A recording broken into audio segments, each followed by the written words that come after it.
একদিন যেতে হবে চলিয়া মন, যেতে হবে চলিয়া, যেতে হবে চলিয়া মন। তো চিরন্তন থাকতেই হবে। সুবহানাল্লাহ। মানুষ কিন্তু ছোট। বুঝটা দেখছেন কেমন? বুঝটা কেমন? যিনি আমার রব হবেন সে তো শেষ হইতে পারে না। এটা হচ্ছে ইব্রাহিমের বুঝ। সুবহানাল্লাহ।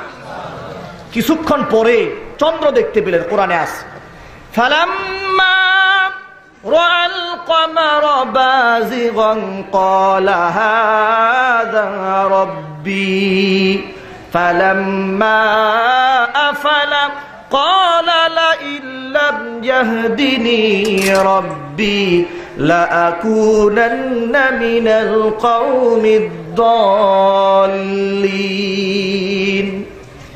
এরপরে তিনি চন্দ্র দেখতে পেলেন, দীপ্তিময় চন্দ্র, কত সুন্দর করে স্নিগ্ধ আলো দিয়ে তামাম দুনিয়াটাকে আলোকিত করে দিচ্ছে। আল্লাহর ছোট্ট খলিল ইব্রাহিম মনে মনে ভাবেন, এত সুন্দর চাঁদ, এটা তো নক্ষত্রের চাইতেও সুন্দর, নিশ্চয়ই এটাই বোধহয় আমার রব হয়ে যেতে পারে। কিন্তু কিছুক্ষণ পরে যখন চন্দ্র যখন ডুবে যায় আর চাঁদ আর দেখা যায় না, আল্লাহর ছোট্ট খলিল ইব্রাহিম বলেন, না, এটাও আমার রব হতে পারে না। আমার রব যিনি, তাকে যদিও আমি নাও চিনি, তিনি যদি আমাকে সঠিক পথের দিশা না দেন, তাহলে আমি তো পথ হারা জাতির অন্তর্ভুক্ত হয়ে যাব, আমি তো রাস্তা পাবো না, আমার রবের সাহায্য লাগবে। সুবহানাল্লাহ। খুঁজে পাচ্ছি না। লা ইল্লাম ইয়াহদিনি রাব্বি, আমার রব যদি আমাকে রাস্তা না দেখান, লাআকুনান্না মিনাল কওমিদ দাল্লিন, তাহলে যে সমস্ত জাতি পথ হারাইছে আমিও তো পথ হারাই ফেলবো। রাতের বেলায় খুঁজে পেলেন না, এবার দিনে বের হইছেন। এই কোরআনে লেখা আছে। সুবহানাল্লাহ বলুন। আল্লাহ পাক বলেন, রাতের বেলায় ব্যর্থ হয়ে আমার ছোট্ট খলিল ইব্রাহিম আমাকে খোঁজার জন্য এবার দিনের বেলায় বের হয়ে যায়। দিনের বেলায় আকাশের দিকে তাকায়, ফালাম্মা রাআশ শামসা বাযিগাতান ক্বালা হাযা রাব্বি হাযা আকবার। এই সূর্য যখন তিনি দীপ্তময় দেখতে পান, তিনি মনে মনে ভাবেন, এই সূর্য দেখতে চাঁদের চাইতেও বড়, নক্ষত্রের চেয়েও বড়। এর প্রভাব, এর আলো তামাম দুনিয়াটাকে কি সুন্দর করে আলোকিত করে দিয়েছে। হাযা রব্বি, এটাই আমার রব হয়ে যেতে পারে। কোরআনে হাকিম আল্লাহ বলেন, কিন্তু সন্ধ্যাবেলা পশ্চিম দিগন্তে যখন সূর্য অস্তমিত হয়ে যায়, ফালাম্মা আফালাত ক্বালা ইয়া কওমি ইন্নী বারিউম মিম্মা তুশরিকুন। ও আমার জাতি, সূর্য যেহেতু ডুবে গেল, আমার বুঝতে আর বাকি নাই সূর্য আমার রব না। জাতি এবার প্রশ্ন করতে পারে, ও ইব্রাহিম, সূর্য তোমার রব না, তারকা তোমার রব না, চন্দ্র তোমার রব না, তাহলে যেই সমস্ত মূর্তির সামনে সেজদা দেয় নিশ্চয়ই সেটাই তোমার রব। আল্লাহর খলিল ইব্রাহিম তার প্রশ্নের জবাব দিয়ে দিচ্ছেন, আমার জাতি, সূর্য আমার রব না, তারকা আমার রব না, চন্দ্র আমার রব না, তাই বলে তোমরা যে বলবা মূর্তিগুলা সেটাও আমার রব না। ক্বালা ইয়া কওমি ইন্নী বারিউম মিম্মা তুশরিকুন, তোমরা যে আমার রবের সাথে শিরিক করতেছো, ওই শিরিক থেকে আমি ইব্রাহিম পরিপূর্ণ মুক্ত হয়ে গেলাম। এবার প্রশ্ন আসে, ইব্রাহিম, এই সব যদি তোমার দেবতা না হয়, রব না হয়, তাহলে তোমার রবকে জবাব দাও। তিনি কি জবাবটা দিলেন আগে বলুন। সুবহানাল্লাহ। এই কোরআনে সেই জবাবটা দেওয়া আছে। জবাব দিয়া বললেন, ইন্নী ওয়াজ্জাহাতু ওয়াজহিয়া লিল্লাযী ফাতারাস সামাওয়াতি ওয়াল আরদা হানিফা ওয়া মা আনা মিনাল মুশরিকিন। সবাই পড়েন, ইন্নী ওয়াজ্জাহাতু ওয়াজহিয়া লিল্লাযী ফাতারাস সামাওয়াতি ওয়াল আরদা হানিফা ওয়া মা আনা মিনাল মুশরিকিন। জাতির পিতা জবাব দিয়া দিলেন, ও আমার জাতি, চন্দ্র থেকে, সূর্য থেকে, তারকা থেকে মুখ ফিরাই নিলাম, মূর্তি থেকে মুখ ফিরাই নিয়ে আমি আমার চেহারা, নিশ্চয় আমি আমার চেহারা ঘুরাই দিলাম ওই সত্তার দিকে। আল্লাযী ফাতারাস সামাওয়াতি ওয়াল আরদা, যেই সত্তা আসমান সমূহ আর জমিন সৃষ্টি করেছে, ওই সত্তার দিকে একনিষ্ঠতার সাথে আমি ইব্রাহিম আমার চেহারাটাকে ঘুরাই দিলাম। ওয়ামা আনা মিনাল মুশরিকিন, আমি মুশরিকদের অন্তর্ভুক্ত নই। বলুন সুবহানাল্লাহ। ভাইরা আমার, মনে রাখতে হবে জাতির পিতা ইব্রাহিম আলাইহিস সালাতু ওয়াস সালামকে যেহেতু গোটা বিশ্বের মুসলমানদের ফাউন্ডেশন আল্লাহ বানাই দিবেন, এই জন্য হার্ড পরীক্ষা নিয়েছেন। জাতির পিতা ইব্রাহিম সেই পরীক্ষার মধ্যে ফেল করেছেন না? জোরে বলুন, ফেল করেন নাই, ফার্স্ট ক্লাস ফার্স্ট হয়েছেন। বলুন সুবহানাল্লাহ। আল্লাহ বলেন যেহেতু তাকে মজবুত বানাবো, গোটা বিশ্বের মুসলমানদের ফাউন্ডেশন বানাবো, এমন কঠিন পরীক্ষায় ফেললাম। প্রথমে তাওহীদের পরীক্ষার মধ্যে আমার নবী পাশ করলো, সুবহানাল্লাহ। এবার তাকে দেশান্তরিত করে দিলাম, এলাকা ছাড়া করাই দিলাম, হিজরত করাই দিলাম, তাতেও পাশ করলো। সন্তান দিয়ে দিলাম না, এক টানা 120 বছর পরে পুত্র ইসমাইলকে দান করলাম। অধৈর্য হন না, 120 বছর পরে ইসমাইলকে দিলাম, অধৈর্য হয়ে যান না। মুহাব্বত যখন জাগতে শুরু করলো, আবার বললাম এই পুত্র ইসমাইল আর বিবি হাজেরা দুজনকে বনবাসে পাঠাইয়া দাও। সেখানেও পাশ করছে, সুবহানাল্লাহ বলুন। একদিনে সব বলা সম্ভব না, আমি শুধু টাচ দিয়ে গেলাম। সেখানেও তিনি পাশ করেছেন। তিনি তাওহীদের পরীক্ষায় পাশ করলেন, সন্তান কোরবানি দেওয়ার পরীক্ষায় পাশ করলেন, স্ত্রী পরিবার পরিজনকে বনবাসে পাঠাইয়া দেওয়া, নির্জন একাকী এলাকায় ফেলে দেওয়া, সেখানেও পাশ করলেন। দেশান্তরিত হলেন, সেখানেও পরীক্ষায় পাশ করলেন। কি করেন নাই? সুবহানাল্লাহ, সব করেছেন। কেন জানেন? দাম বেশি, মর্যাদা বেশি, গোটা বিশ্বের মুসলমানদের ফাউন্ডেশন। আজও সমাজের ভেতরে আল্লাহ পাক যে সমস্ত ইমানদারদেরকে কাল হাসরের মধ্যে বিরাট নিয়ামত দিবেন, তাদেরকে আল্লাহ পাক জেলখানায় আটকাবেন, জরিমানার মধ্যে ফেলে দিবেন, হুমকি আসবে, ধামকি আসবে, ধমকি আসবে। তাই বলে ইমানদারদের পিছপা হওয়া যাবে না, ঠিক কিনা জোরে কর। ইমানদারদের মনে রাখতে হবে আল্লাহ রাব্বুল আলামিন কাল হাসরের ময়দানে বিরাট বিনিময় আমাকে দান করবেন, ঠিক কিনা বলুন। ভাইরা আমার, শিক্ষা গ্রহণ করুন। কোরআন হাকিম থেকে আল্লাহ পাক বলেন, আমার জাতির পিতা, গোটা বিশ্বের মুসলমানদের জাতির পিতা, যাকে আমি আল্লাহ বানাই দিলাম, তিনি তো মূর্তির সামনে মাথা নত করলেন না। এবার তিনি জাতিকে বুঝাইতে চেষ্টা করতেছেন, জাতি আমার ওই মূর্তির ভালো মন্দ করার কোনো ক্ষমতা নাই। আছে ক্ষমতা? মা দুর্গার নাই তো? আবার আছে নাকি? আপনাদের সন্দেহ মন্দেহ নাই তো? আবার পেছপোছ লাগাইন না কিন্তু। আবার মূর্তির যে কোনো ক্ষমতা নাই। ইব্রাহিম আলাইহিস সালাতু ওয়াস সালাম অনেক ওয়াজ করছেন, ওয়াজে কাজ হয় না।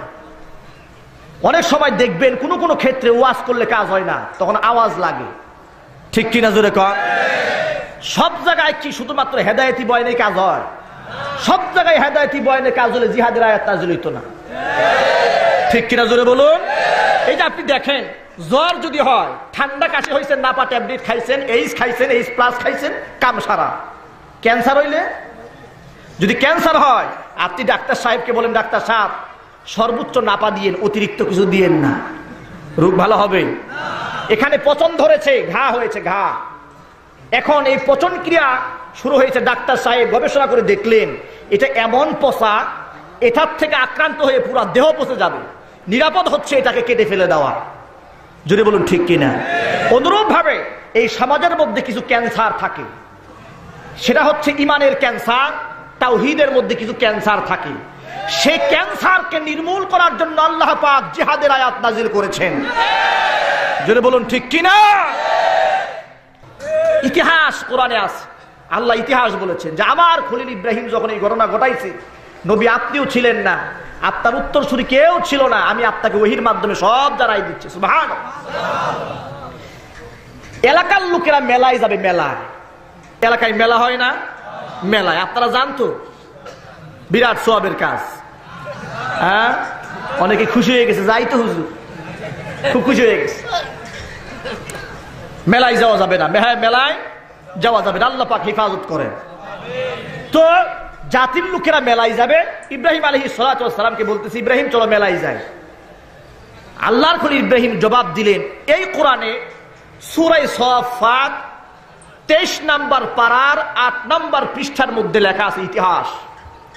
আল্লাহ পাক বলেন, জাতি যখন মেলায় যাওয়ার মনস্থ করেছে, আমার খলিল ইব্রাহিম জবাব দিয়া বলল, ফাকালা ইন্নী সাকিম, আমি অসুস্থ। প্রশ্ন আসতে পারে, ইব্রাহিম আলাইহিস সালাম তো অসুস্থ না, তিনি মিথ্যা কথা বললেন কেন? নবীরা মিথ্যা বলতে পারেন? জোরে বলুন। দুনিয়ার সকল নবীরা মাসুম, বেগুনাহ, ইসমাতে আম্বিয়া। নবীদের মাসুমিয়াত, এটা হচ্ছে আমাদের আকীদা। কথা কি বুঝে আসছে? তো ইব্রাহিম আলাইহিস সালাম মিথ্যা বলেন নাই। আল্লাহ বলেছেন সাকিম। আরবিতে অসুস্থতা বোঝাবার জন্য দুটি শব্দ আছে, একটি হলো মারিজ, আরেকটি হচ্ছে সাকিম। মারিজ শব্দের অর্থ হচ্ছে শারীরিকভাবে অসুস্থ, আর সাকিম মানে হচ্ছে মানসিকভাবে অসুস্থ। আল্লাহর খলিল ইব্রাহিম চোখের সামনে যখন গোটা জাতিকে মূর্তির সামনে সে দাঁড়িয়ে দেখেন, মন তার ভালো না। তিনি জাতিকে ডাক দিয়ে বললেন, জাতি আমার, ফাকালা ইন্নী সাকিম, আমি অসুস্থ, মানে বুঝালেন মানসিকভাবে অসুস্থ। আর গাধাগুলাই মনে করছে শরীর খারাপ। সুবহানাল্লাহ। একাকি রেখে যে ইব্রাহিমের শরীর ভালো না, মেলাই যায়, সবাই গেছে মেলা, বাড়িঘর ফাঁকা, এলাকা ফাঁকা। এই সুযোগে ইব্রাহিম আলাইহিস সালাম হাতের মধ্যে নিচে একটা কুড়াল। কুড়াল চিনেন তো? এই চট্টগ্রামে কথা বলতে আমার খালি ভয় লাগে। কেন জানেন? আপনারা যা কন আমি তো বুঝি না। নিজের উপর কিয়াস করে মানুষ। কারণ আপনারা যখন পারস্পরিক গভীর কথা বলেন তখন কিন্তু আমাদের কাম সারা। ফোনে আমাকে জিজ্ঞেস করে অনে হডে, আমি কইছি কি গজবের কথা কইল এটা। আমি কই ড্রাইভারে বলি, ভাই আপনি বলেন তো, দেখেন তো কি বলে উনি।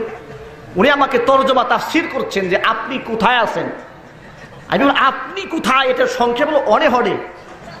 বিরাট সুন্দর, সময় খুব কম লাগছে তো। আপনি কোথায়, সময় বেশি লাগছে না? অনে হডে, সময় খুব কম, তারহিম করছে। মাশাআল্লাহ, সময়ের কাজে লাগায়। চিটাগাংয়ের মানুষের তো সময়ের দাম বেশি, ঠিক কিনা জোরে কন? আলহামদুলিল্লাহ পড়ুন। অনে হডে বলছে। তো যাই হোক, তখন আমার ভাবতে বড় কষ্ট হয় যে আমি যা বলি এটা আবার ওনারা বুঝে কিনা। আমি যেটা বলি আপনারা বুঝতে পারতেছেন তো? সমস্যা হয় না? আপনারা তো ডাবল দুভাষী। আমি অনেক সময় বলি চিটাগাংয়ের মানুষ হচ্ছে দুভাষী, নিজেরটাও বুঝে আরেকজনেরটাও বুঝে। আর আমরা ঢাকার মানুষ শুধু নিজেরটা বুঝে, আপনারা যা কন তখন এতিমের মতো তাকাই থাকে যে বললোটা কি উনি। তো যাই হোক, কুড়াল বুঝেন তো? বাস, এটা বুঝলেই চলবে। কুড়াল দিয়ে কি করে? হ্যাঁ, গাছ কাটে। এই কুড়াল দিয়ে আল্লাহর খলিল মন্দিরে ঢুকেছে। মন্দিরে গিয়ে দেখে মূর্তির সামনে খাবারের কোনো অভাব নাই। আছে না নাই? পায়েস, কুরমা, বিরিয়ানি, পোলাও, এরপরে ফল ফ্রুটের তো কোনো অভাব নাই। আপেল, আঙুর, বেদানা, কমলা, লিচু সব আছে। ইব্রাহিম আলাইহিস সালাতু ওয়াস সালাম কোরআনের ইতিহাস আমার বানানো একটা কথাও বলবো না। আল্লাহ পাক বলেছেন কোরআনের ভাষায়, মূর্তির সামনে যখন চলে গেল হাতের মধ্যে কুড়াল নিয়া, এবার মূর্তিগুলার ডাক দেবলদের, মূর্তিরা তোদের চোখের সামনে কত দামি দামি সুন্দর সুন্দর খাবার, এলাকার মধ্যে কত গরিব মানুষেরা অনাহারে থাকে, এলাকার মধ্যে ঘুরে বেড়ায়, কেউ ওদেরকে খাবার দেয় না, তোদের সামনে এত দামি দামি খাবার। ফাকালা আলা তাকুলুন, খাস নাকে, তাড়াতাড়ি খা, নাই দিলাম কিন্তু তাড়াতাড়ি খাবি, না হয় আজকে ফয়সালা করবো। এখন আপনারা কন, এই মূর্তি কি খেতে পারবে? জোরে কন। জিব্বা আছে কিনা? দেড় হাত একটা আছে না? দেড় হাত জিব্বা, মানে খাইয়া ও একাই শেষ করবো সব, এমন একটা ভাব। এইরকম কতগুলো হাত, যা ধরার ও একাই ধরবে, আর কাউরে ধরতে দিবে না। তরবারি ওর হাতে, লাঙল ওর হাতে, কুড়াল ওর হাতে, আর কারো কাছে কিছু নাই। ইব্রাহিম আলাইহিস সালাতু ওয়াস সালামের মেজাজ খারাপ। বেটা খাস না, আবার কথাও কস না, না খাইলে বলো যে একটু আগে খাইছি, পেটটা ভরা পরে খাবো। এখানে আস, মালাকুম লা তানতিকুন, ব্যাপারটা কি? কথা বলো না কেন? কথা না বললে কিন্তু এলাকায় কিন্তু লোক নাই, এখন কিন্তু ফয়সালা করব। সুবহানাল্লাহ। হিকমত এর অর্থ কিন্তু এটা না আমি আপনাদেরকে মূর্তি ভাঙার জন্য উদ্বুদ্ধ করতে, তা কিন্তু নয়। ব্যাস লাগাবেন না। এর অর্থ কি এটা যে আপনারা হিন্দু সম্প্রদায়কে হামলা দিবে? না, তিনি তো জাতির গার্জিয়ান, জাতিকে বুঝাবার জন্য তিনি একটা কৌশল করেছিলেন। এখন তো ইসলাম পূর্ণাঙ্গ, এখন আর নতুন করে বোঝানোর কোনো দরকার নাই। যদি কোন ঠিক কিনা? গোটা বিশ্বের মানুষের কাছে মূর্তি অসারতা প্রমাণ হয়েছে, এখন নতুন করে বোঝানোর দরকার নাই। তখন তো বোঝানোর প্রয়োজন ছিল।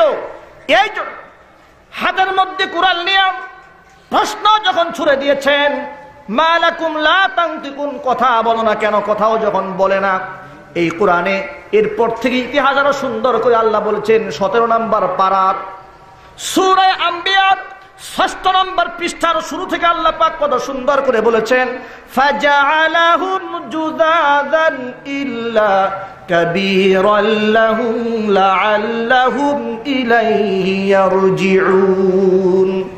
আমার ইব্রাহিম তখন কুড়াল দিয়া হাতের ডানে বামে যতগুলি মূর্তি ছিল সবগুলা মূর্তিকে ভেঙে চূর্ণ বিচূর্ণ করে দেয়, ইল্লা কাবীরাল লাহুম, মাঝখানে যে লম্বা জিহ্বাওয়ালা আছে ওটা বাদ দিয়া। মাঝখানে একটা আছে না লম্বা জিহ্বাওয়ালা, যেটা আর কি, যেটা সব একাই খাইতে চায়, এইটারে বাদ দিয়া সবগুলাকে ভাঙছে। ভাঙার পরে মাঝখানে যে বড় মিয়া আছে, বড় মিয়ার কান্দের মধ্যে কুড়ালটা ঝুলাইছে। সুবহানাল্লাহ, বড় মিয়ার কান্দের মধ্যে কুড়াল ঝুলাই আস্তে করে মন্দির থেকে বের হয়ে গেছে। এখন জাতির লোকেরা মেলা শেষ, খাবার দাবার নিয়ে আসতেছে, মনে মনে ভাবতেছে খুদারে যদি কিছু নাই খাওয়ায় যায়, খুদাই যদি বদদুয়া দিয়ে পেট নামানো শুরু করায় দেয়, যদি পেটের অসুখ হয় খুদার কিছু খাবার দেওয়া যায়। খাবার দাবার নিয়ে আবার ঢুকছে মন্দিরে। মন্দিরে ঢুকে দেখে খুদার কাম তো হুদা, কাম সারা খাওয়াবো কারে, সব তো ভেঙে চূর্ণ বিচূর্ণ করে দিয়েছে। ইতিহাস প্রমাণ করেছে, কুরআন হাকিম আল্লাহ পাক ইতিহাস বলেছেন সূরা আম্বিয়ার 17 নম্বর পারার 6 নম্বর পৃষ্ঠার ভিতরে 2 নম্বর লাইনের মধ্যে আল্লাহ বলেন ক্বালু মান ফাআলা হাযা বিআলিহাতিনা ইন্নাহু লামিনাজ যালিমিন। এলাকার লোকেরা বলল আমাদের দেবতার সাথে এই বেয়াদবি কে করেছে, মূর্তিগুলাকে ভেঙে চূর্ণ বিচূর্ণ করে দিয়েছে, নিশ্চয়ই সে জালেম। নিশ্চয়ই সে কি জালেম? না হইলে খুদার ঠ্যাং ভাঙে নাকি? জালেম না হইলে ভগবানের চোখ উঠাইছে? জালেম, বড় জালেম। এখন এলাকার প্রেসিডেন্ট হলো নমরুদ বাহাদুর। প্রেসিডেন্ট কে? নমরুদ। নমরুদের কানে আওয়াজ গেল মূর্তি ভাঙা হয়েছে, অর্থ মেজাজ আরো খারাপ। নমরুদ বলে কে ভেঙেছে? তদন্ত কমিটি গঠন করা হলো। তদন্ত কমিটি রিপোর্ট দিয়েছে, ওই রিপোর্টটা আল্লাহ কোরআনে ধারাবাহিকভাবে বর্ণনা করে দিয়েছেন। রিপোর্ট হলো, আল্লাহ রিপোর্ট বলতেছেন ক্বালু সামি'না ফাতান ইয়াযকুরুহুম ইউকালু লাহু ইব্রাহিম। তা বলল আমাদের সমাজে একটা ছেলে আছে, তাকে ইব্রাহিম বলে ডাকা হয়। সব সময় আমাদের এই মূর্তিগুলার সমালোচনা করে, ওই ইব্রাহিম ছাড়া এই কাজ কেউ করে নাই। ইব্রাহিম আর সে কে জানেন? নমরুদকে বলে এলাকার লোকেরা, সে হচ্ছে আপনার একান্ত কাছের মানুষ আজর, আপনার একান্ত কাছের মন্ত্রী। সেই মন্ত্রীর ছেলে হচ্ছে ইব্রাহিম। আজরের সাথে আবার নমরুদের খুব ভালো খাতির ছিল। আজরকে ডেকে নমরুদ বলছে, আচ্ছা তোমার ছেলে মূর্তি ভেঙেছে? আজর কয় যে নতুন না তো, দুনিয়াতে আসছে, খালি আমার ভুল ধরতে কয় মূর্তি নাকি কোনো ছাতাও না, সব নাকি ক্ষমতা নাকি উপরে যিনি আছেন তা। সুবহানাল্লাহ কয় তাড়াতাড়ি ধরে নিয়ে আসো, এই কোরআনে লেখা আছে। সুবহানাল্লাহ বলুন। ক্বালু ফাতু বিহি আলা আয়ুনিন নাসি লাআল্লাহুম ইয়াশহাদুন। সবার সামনে হাজির করা হোক, ইব্রাহিমের বিচার হবে। চিন্তা করে দেখেন, আল্লাহর খলিলের বিচার করবে দুনিয়ার জালেমরা। চিন্তা করছেন কি বিচারকটা, আর বিচারটা করবে কারে? বিশাল মঞ্চ বানানো হলো, এই আমার সামনে হাজার হাজার মানুষ, এইরকম বিরাট মঞ্চ সামনে, সবার সামনে তাকে অপমান করা হবে। স্টেজে দাঁড় করানো হয়েছে, নমরুদ সাহেব বসা, মন্ত্রী বাহাদুররা সবাই সিরিয়ালে বসা। ইব্রাহিম আলাইহিস সালাতু ওয়াস সালামকে অপমান করা হবে। আমি আমার ভাইদেরকে বলতে চাই, আল্লাহ পাক যাকে নবুয়ত দান করেছেন, হিকমত দান করেছেন, জ্ঞান দিয়েছেন, গোটা জাতি ইচ্ছা করলেই বেইজ্জতি করতে পারবে? জোরে বলুন না, পারবে? পারবে না। আল্লাহ বলেন সম্মান দেওয়ার মালিক আমি আল্লাহ, যাকে আমি সম্মান দেব গোটা জাতি তার সম্মান কমাতে পারবে না। আর যাকে আমি জুতার বাড়ি খাওয়াবো গোটা জাতি মিলেও তাকে সম্মান দিতে পারবে না। ঠিক কিনা জোরে বলে? আজ পর্যন্ত বাংলার জমিনে কোন আলেমের জুতা মারবে দূরের কথা, আলেমের সামনে গিয়ে কটাক্ষ করার মতো সাহসিকতা বাংলার জমিনে কোনো নাস্তিকের হয় নাই। পেছনে বহুত কথা বলা যায়, পেছনে বহুত কথা বলা যায়, আলেমের সামনে গেলে ভয়ের ঠেলায় ডাস্টবিনে গিয়ে পড়ে। জোরে বলুন ঠিক কিনা?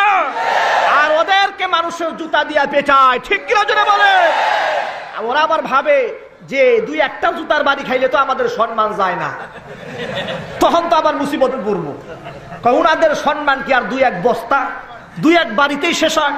বিরাট সম্মানের গুডাউন নিয়ে নামছে রাস্তা, জুতা দিয়া পিটাইতে পিটাইতে কাম সারছে। কয় ইজ্জতটা কোনো মতে বাঁচছে।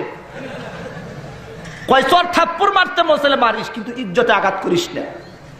এইরকম যদি হয় তাহলে তো বেকায়দা, ঠিক কিনা জোরে কর? ইব্রাহিম আলাইহিস সালাতু ওয়াস সালামকে অপমান করবে নমরুদ। আল্লাহ বলেন তোরে আজকে আমি জাত বানাইয়া ছাড়ব। সুবহান। ইব্রাহিম আলাইহিস সালাতু ওয়াস সালামকে দাঁড় করানো হয়েছে, প্রশ্ন করা হয়েছে, ক্বালু আনতা ফাআলতা হাযা বিআলিহাতিনা ইয়া ইব্রাহিম। ইব্রাহিম বাবা, মূর্তি কি তুমি ভাঙছো? জবাব দিচ্ছেন, আচ্ছা আপনাদের মাথা কি খারাপ? আকল বুদ্ধি কিছু নাই? বলে কেন আকল নাই? কেন আমাদের আকল যদি থাকতো, কুড়াল কান্দে নিয়ে বড় মিয়া এখনো দাঁড়ানো। সুবহানাল্লাহ।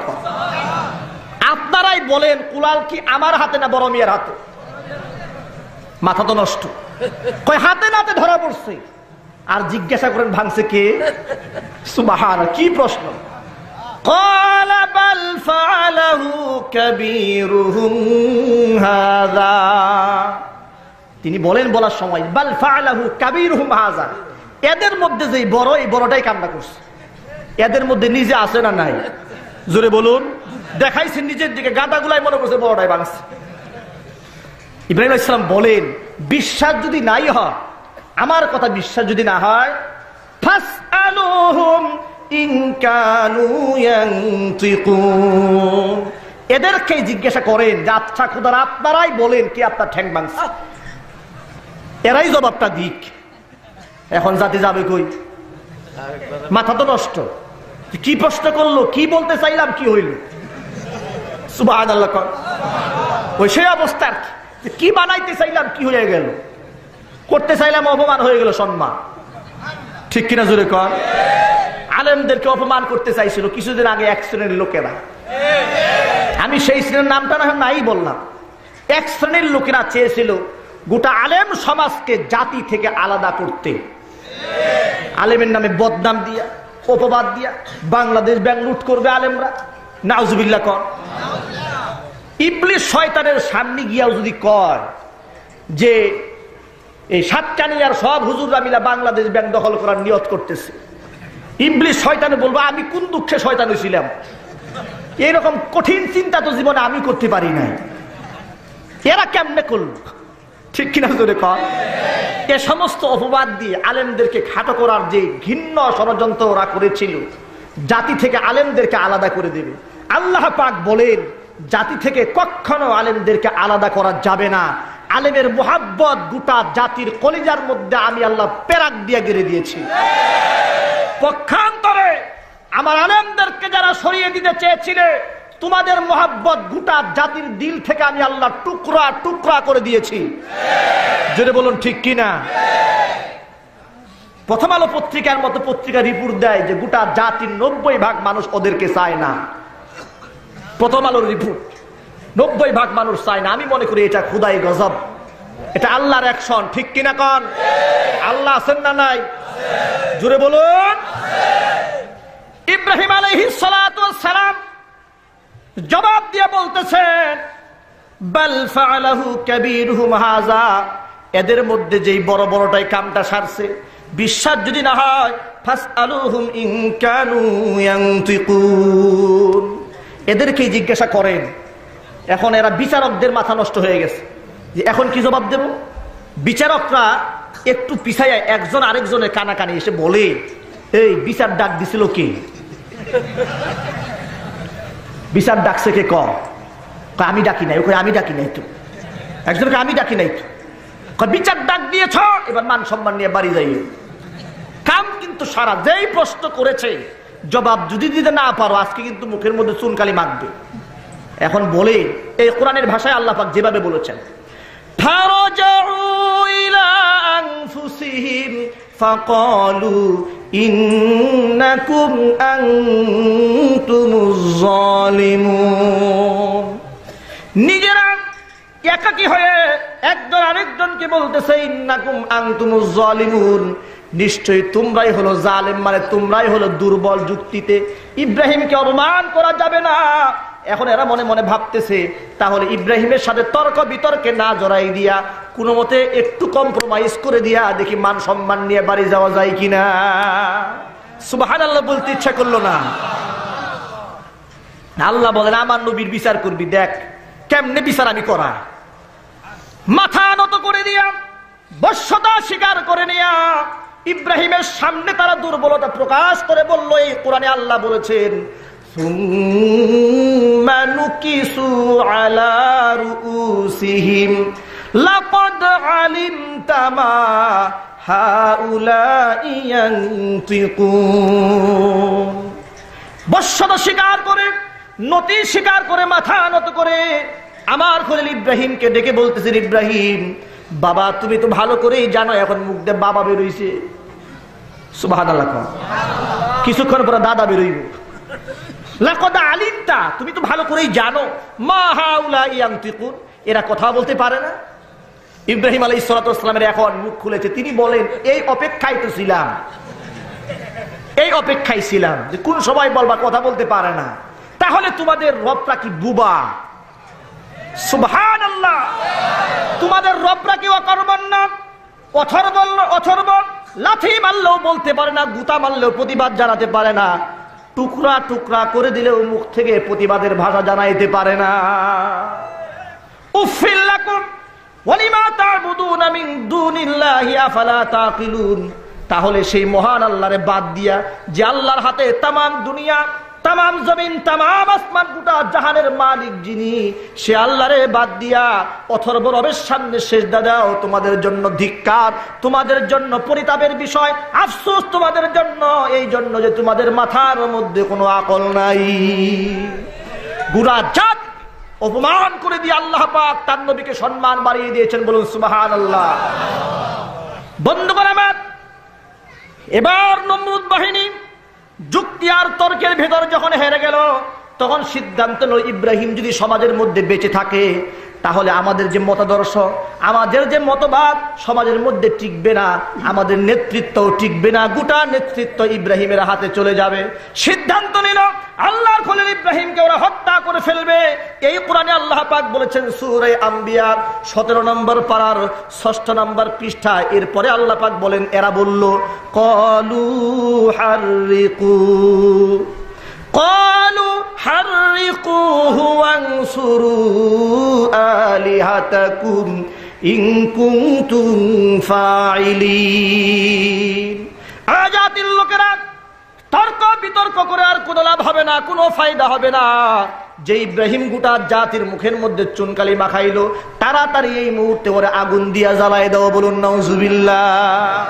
আর তোমাদের দেবতারা বলছে বিপদে তাড়াতাড়ি সাহায্য করো, বান্দারা দেবতারে সাহায্য করো। ওয়ানসুরু আলিহাতাকুম, বিপদে বলছে রবেরা সাহায্য করা, ইব্রাহিম না আগুন দিয়ে পুরাও। ভাইরা এখন মনে রাখতে হবে ঈমানের কথা। আল্লাহ পাক বলেন যে আমার খলিল আমার জন্য বিতর্ক করেছে, আমার খলিল আমার জন্য জীবনের সমস্ত ঝুঁকি নিয়েছে, আমার খলিল ইব্রাহিম রে আগুন দিয়ে পুরাবে আর আমি আল্লাহর তাকায় তাকে তামসা দেখব। এটা কি হয় জোরে কর? এটা হয়? এটা হয় না। আল্লাহ পাক বলেন যে নমরুদ রে আমি পাওয়ার দিয়ে দিলাম, আগুন জ্বালা, আগুন জ্বালাচ্ছি, আগুনের লেলিহান শিখা আকাশচুম্বী হলো। তাফসীরে কিতাবের মধ্যে এসেছে আগুনের পাওয়ার এতটা বেশি, কোন একটা পাখি যদি তার উপর দিয়ে উড়ে যেত তাৎক্ষণিকভাবে জ্বলে পুড়ে কয়লা হয়ে কাবাব হয়ে মাটিতে পড়ে যেত। এত পাওয়ার আগুনে, সে আগুনের ভেতরে আল্লাহর খলিলকে ফেলা হবে। ইবলিস শয়তান বুদ্ধি দিল যে ইব্রাহিম রে জামা কাপড় পরাইয়া ফেললে তো ইজ্জত সম্মান বেশি একটা নষ্ট হইল না, অপমান যেন চূড়ান্ত পর্যায়ে হয়, উলঙ্গ করে আগুনে ফেলো। নাউজুবিল্লাহ পরে ইবলিস বুদ্ধি দিল, নমরুদ সিদ্ধান্ত নিল ইব্রাহিমকে উলঙ্গ করে আগুনে ফেলা হবে। কে দায়িত্ব গ্রহণ করবে? ইব্রাহিমের গা থেকে কে জামা খুলবে? দায়িত্ব দেওয়া হলো ইব্রাহিমের বাবা আজরকে। আজরকে ডেকে বলা হয়, আজর তোমার ছেলে ইব্রাহিমের গায়ের জামা তুমি টেনে টেনে খুলো। আজর যখন ইব্রাহিম আলাইহিস সালাতু ওয়াস সালামের গায়ে জামা ধরে টান দিয়েছে, আল্লাহর খলি ইব্রাহিম দু চোখের পানি রাখতে পারে না, ডেকে বলে, বাবা, দুনিয়ার জমিনে সন্তান যদি বিপদে পড়ে যায়, মুসিবতে পড়ে যায়, মা বাবা দৌড়ে আসে সাহায্য করার জন্য, সন্তান যতটাই খারাপ হোক না কেন। আজকে আমি ইব্রাহিম বিপদে পড়ে গেছি, গোটা জাতি আমাকে আগুন দিয়ে পুড়ায় ফেলতে চায়। যেই জায়গায় তুমি আমাকে সাহায্য করবা, সহযোগিতা করবা, সেই জায়গায় সহযোগিতা না করে আমার গায়ের জামাগুলি টেনে টেনে তুমি খুলতেছ। এর চাইতে দুঃখের কথা আমি ইব্রাহিমের জন্য এই জগতে আর কিছুই থাকলো না। অগ্নিকুণ্ডের মধ্যে উলঙ্গ করে যখন ফেলে দেওয়া হয়, আমার আল্লাহ রাব্বুল আলামিন আরশের মালিক জিবরাইলকে ডাক দিয়ে বলেন, জিবরিল তাকাই দেখ, আমার খলিল আমার মুহাব্বতে, আমার ইমানের জন্য, দ্বীনের জন্য, তাওহীদের জন্য উলঙ্গ করা হয়েছে তাকে। আমার নবী দুনিয়ার জমিনে উলঙ্গ থাকতে পারে না, তাড়াতাড়ি যা এই মুহূর্তে জান্নাতের পোশাক পরায় দে। আল্লাহর খলিল ইব্রাহিমকে আল্লাহ পাক জান্নাতের পোশাক দুনিয়ার জমিনে পরায় দিয়েছেন। আগুনকে অর্ডার দিয়ে দিলেন, আগুন কুলনা কুলনা ইয়া নারু কুনি বারদাও ওয়া সালামান আলা ইব্রাহিম ওয়া আরাদু বিহি কাইদান ফাজআলনাহুমুল আখসারিন। আল্লাহ পাক বলেন, তাম দুনিয়ার মানুষকে দেখাই দিলাম, দুনিয়ার মানুষ তাকায় দেখ, আগুনের কোনো ক্ষমতা নাই, সকল ক্ষমতার মালিক আমি আল্লাহ রাব্বুল আলামিন। সকল ক্ষমতার মালিক কে? আবার জুড়ে বলতে হবে, মালিক কে? নাকি জনগণ?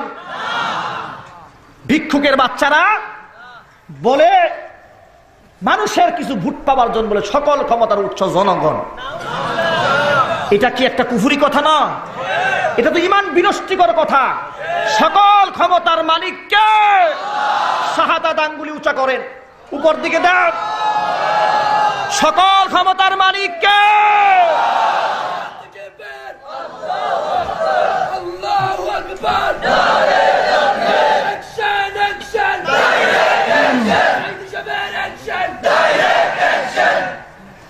সকল ক্ষমতার মালিক আল্লাহ রাব্বুল আলামিন। দুনিয়ার আগুনের কোনো ক্ষমতা নাই, পানির কোনো ক্ষমতা নাই, বাতাসের কোনো ক্ষমতা নাই, সকল ক্ষমতার মালিক কে? আল্লাহ রাব্বুল আলামিন বুঝাই দিলেন, দেখ দুনিয়াবাসী তাকা, বিশাল অগ্নিকুণ্ড, ইচ্ছা করলে এই মুহূর্তে গোটা জাতিকে জ্বালাই দিতে পারে যে আগুন, সে আগুন আমার খলিল একটা পশম পর্যন্ত পড়তে পারলো না। সুবহানাল্লাহ। ইব্রাহিম আলাইহিস সালাতু ওয়াস সালাম বলেন যে আমি দুনিয়াতে যতদিন হায়াত পেয়েছি, নমরুদের অগ্নিকুণ্ডে ছিলাম 40 দিন, এত আরামের সময় জগতে আমার আর কাটে নাই, সবচাইতে আরামে ছিলাম। সুবহানাল্লাহ।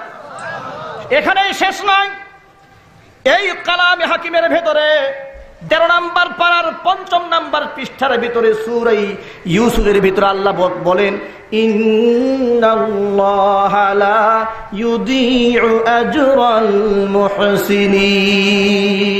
মুহসিন বান্দাদের বিনিময় আল্লাহ নষ্ট করেন না। দুনিয়াতে জাতির পিতাকে আল্লাহ জান্নাতের পোশাক পরিয়েছেন, কাল হাসরের ময়দানে আল্লাহ পাক সম্মান দিবেন।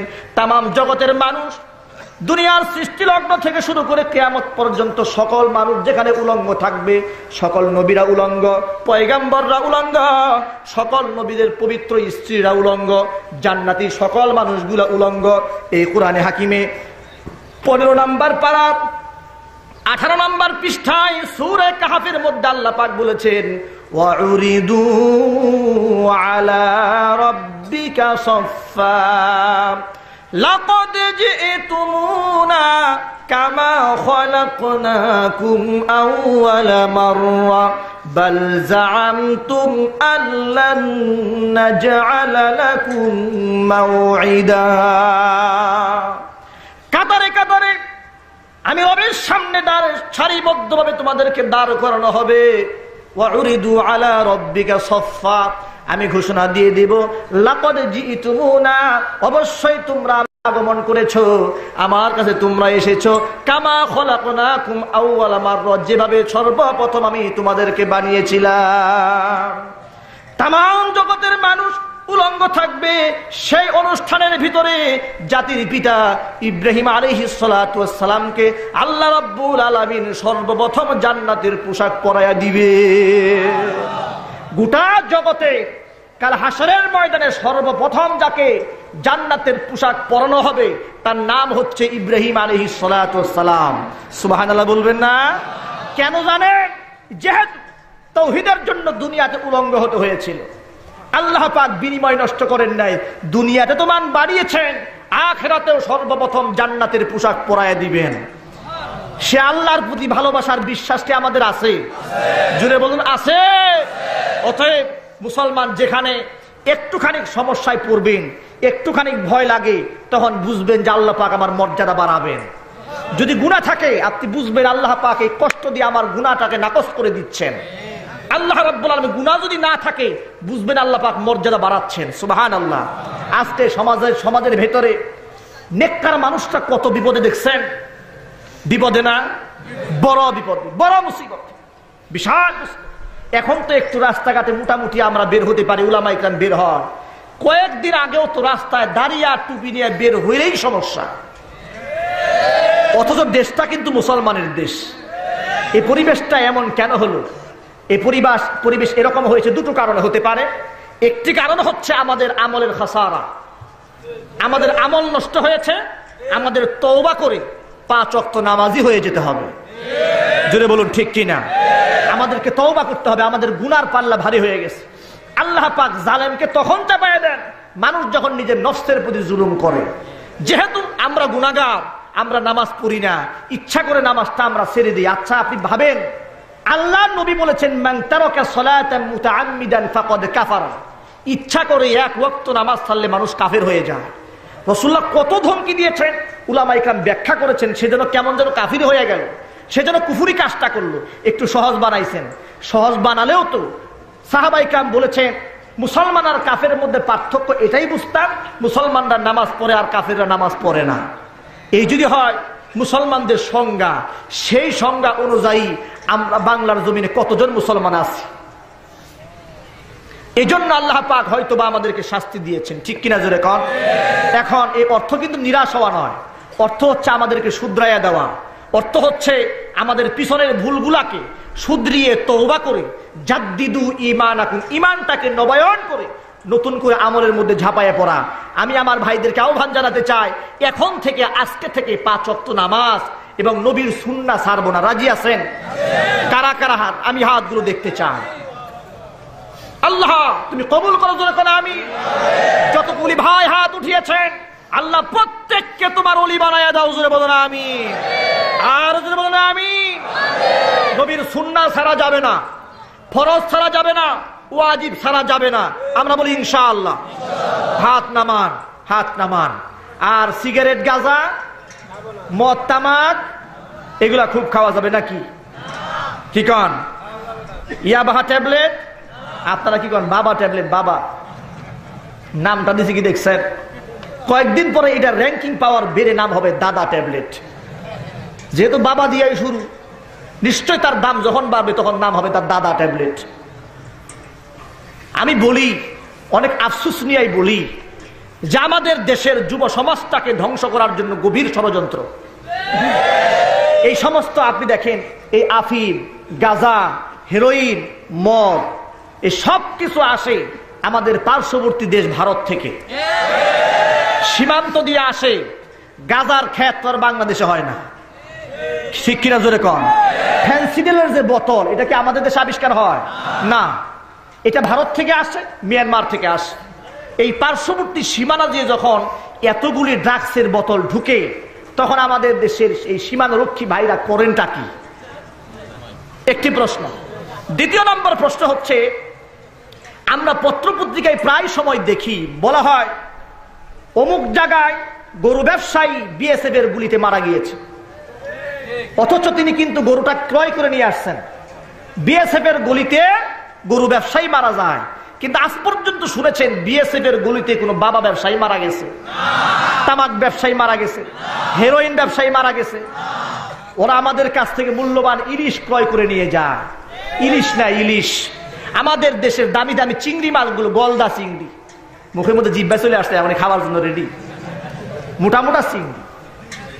আমি গতকাল বাঁশখালীতে প্রোগ্রাম করলাম, বাঁশখালীর শেখের কিল, সেখানে বড় একজন মৎস্য ব্যবসায়ী, তার সাথে দীর্ঘ সময় কথা বললাম।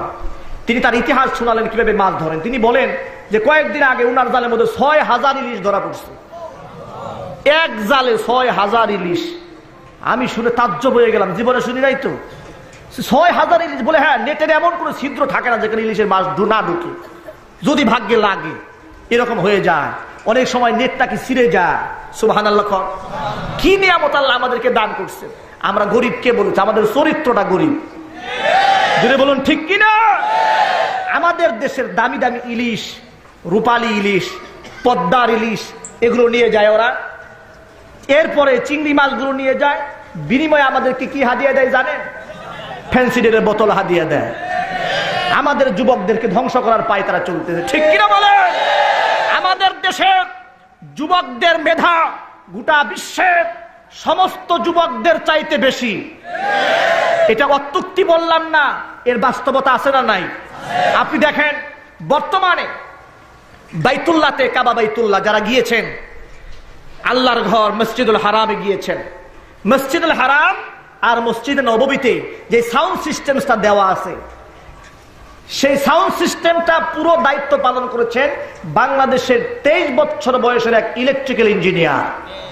সে বাংলাদেশের ছেলে। আলহামদুলিল্লাহ বলবেন না? এটা হচ্ছে আমাদের দেশের ছোট্ট একটা ছেলের মেধা। 1 নাম্বার গেল। 2 নাম্বার হচ্ছে দুনিয়াটা দেখাচ্ছে আগে। 2 নাম্বার হচ্ছে কয়েকদিন আগে একটা হেলিকপ্টার আবিষ্কার করা হয়েছে যা সৌর বিদ্যুতে চলে, তার অধিকাংশ ভূমিকা পালন করেছে আমাদের দেশের ছেলে। সুবহানাল্লাহ। আমাদের দেশে নাকি মেধা কম। আমাদের দেশের ডাক্তাররা বড় বড় দেশে বড় বড় পোস্টে আছে, ওরা এই মেধাগুলোকে ক্রয় করে নিয়ে যায়। এরপর আমাদের দেশে যে পরিমাণ হাফেজ আছে, এই যে আল্লাহ পাকের কালাম, এটা হচ্ছে নবীজির জিন্দা মুজিজা। এই কোরআনটা মুখস্থ করার মতো লক্ষ লক্ষ হাফেজের সিনাকে এই গরিব দেশ থেকে আল্লাহ পাক কবুল করেছেন। আলহামদুলিল্লাহ পড়ুন। আমাদের দেশে যখন ইন্টারন্যাশনাল হিফজুল কোরআন প্রতিযোগিতা হয় আন্তর্জাতিক অঙ্গনে, বিশ্বের 80 থেকে 90টা দেশ অংশগ্রহণ করে। প্রত্যেক বছরই দেখা যায় সৌদি আরবে, লেবাননে অথবা জর্ডানে, দুবাইয়ে, আমাদের কাতারে এই বাংলাদেশের ছেলেরা সব সময় প্রথম সারির কাতারটা দখল করে নিয়ে যায়। আলহামদুলিল্লাহ পড়ুন। যে দেশে কোরআন নাজিল হয়েছে সেই দেশের হাফিজ সাহেবরা বাংলাদেশের হাফিজ সাহেবদের কাছে সারেন্ডার করো। এই নিয়ামত আল্লাহ আমাদেরকে দান করছেন। আলহামদুলিল্লাহ। কোন এই যে যুব সমাজ যেভাবে এগিয়ে যাচ্ছে, এই সমাজটাকে যেন নষ্ট করা যায়। এদের মেধা যদি ড্রাগস কেউ গ্রহণ করে, কেউ যদি মদ খায়, আর কেউ ইয়াবাহা ট্যাবলেট খায়, সে জীবনে কখনো এই দেশ পরিচালনা করার যোগ্যতা রাখবে না। দেশটাকে সে জাহান্নামে পাঠিয়ে দিবে, ঠিক কিনা কোন? এই দেশটা যেন পিছায়া যায়, এই জন্য বন্ধু রাষ্ট্র এই কাজটা করতেছে যে আমাদেরকে পিছায় দিয়ে ওরা আগায় যাবে। জাতিকে চোখ কান খোলা রাখতে হবে। আমার যুবক ভাইদেরকে ওয়াদা করতে হবে, খুদার কসম, জীবনে যতদিন বেঁচে আছি একটা ড্রাগস, 1 বোতল মদ, 1 ঢোক মদ, আর একটা গাঁজা, একটুখানি আফিম, জীবনে সামান্য একটু হেরোইন আর ইয়াবাহা নামক এই বাবার ট্যাবলেটটা কেউ স্পর্শ করবো না। ওয়াদা করতে পারবেন? কারা কারা পারবেন? ওয়াদা করেন। আল্লাহ কবুল করেন। জোরে বলেন আমিন। আর জোরে বলেন আমিন। হাত নামান, হাত নামান। আল্লাহ পাক আমাদের তরুণ সমাজকে ইসলামের পথে বেগবান হয়ে আসার তৌফিক দান করে। জোরে বলেন আমিন। আবার ওদের আকীদায় বিশ্বাসী, ওদের কালচারে বিশ্বাসী, ওরা দিয়েছে তরুণ প্রজন্ম নাম। কি নাম দিয়েছে? আমি বলি এটা তরুণ প্রজন্ম না, এটা গজব প্রজন্ম। কি কন? মহিলাদেরকে নিয়ে যারা ওপেনে ফুর্তি করে তারা কেমনে তরুণ প্রজন্ম হয়? ওরা তো লানত প্রজন্ম, ঠিক কিনা বলুন? এই যে তরুণ প্রজন্ম হচ্ছে এই যে সাতকানিয়ার ময়দানে আজকের এই যুবক আর তরুণরা। আজকে আমার চোখের সামনে হীরকখণ্ডের মতো চেহারা দেখতে পাচ্ছি। এরা ইসলামের পথে এগিয়ে এসছে। এরা যদি ইসলামের মতো মজবুত থাকতে পারে, শাহরিয়ার কবিরের মতো কুকুরেরা বাংলার জন্য ইসলাম নষ্ট করতে পারবে না। জাতি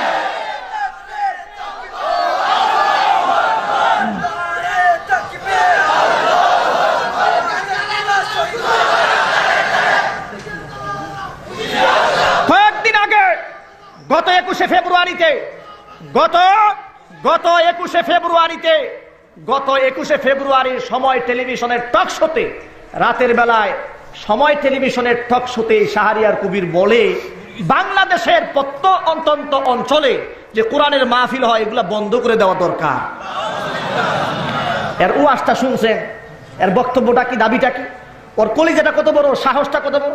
আমি বলি শাহরিয়ার কবির তুই এই ময়দানে আয়, মাহফিল বন্ধ করতে এখানে আয়, সাতকানিয়ার যুবকরা দেখায় দেবে তোর মতো শাহরিয়ার কবিরের দেশ বাংলার কবি নয়।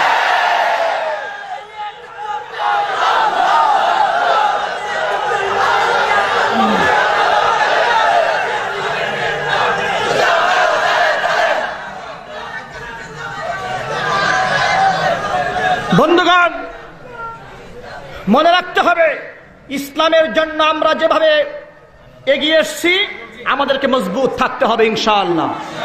আমরা মজবুত থাকলে, আমরা যদি মজবুত থাকি আমাদের মাহফিল কেউ বন্ধ করতে পারবে না। আমাদের ভিতর দুর্বলতা যেন না আসে। আমি তো সেদিন ব্রাহ্মণবাড়িয়া জেলাতে আমি এই বছর 2014 সালে 100-র বেশি মাহফিল করেছি। শুধু ব্রাহ্মণবাড়িয়া এক জেলাতেই, জেলা ঈদগাহ ময়দান থেকে শুরু করে এমন কোন রাজপথ নাই, এমন কোন মাঠ ময়দান নাই এই বছর আমি যেখানে প্রোগ্রাম না করেছি।